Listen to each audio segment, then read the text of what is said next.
Ex. Voilà un mot composé de deux petites lettres, EX, que l'on a bien du mal à entendre, mais que l'on prononce encore trop souvent après la rupture avec celui ou celle qui partageait notre vie. Si vous inscrivez sur un site comme Matrim.online et que vous trouvez déjà 1 milliard de défauts rédhibitoires au premier profil, autant passer votre soirée seule devant Netflix avec un paquet de chips au fromage. Vous reprendrez le régime demain matin. Exemple, il mesure 1m78, vous voulez un homme d'1m80, comme votre ex. Si, vous l'aviez mesuré, vous en êtes sûr, il le faisait bien ce 1m80.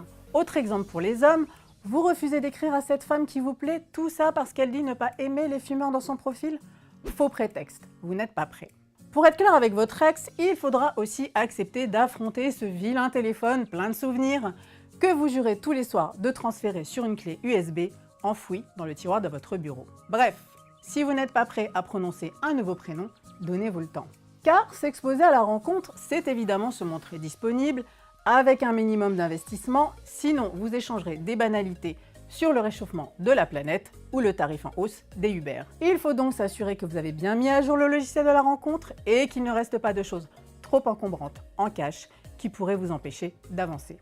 Mais faire de nouvelles rencontres, c'est aussi l'opportunité de découvrir qu'il n'y a pas qu'une seule âme sœur disponible sur le marché depuis 1997.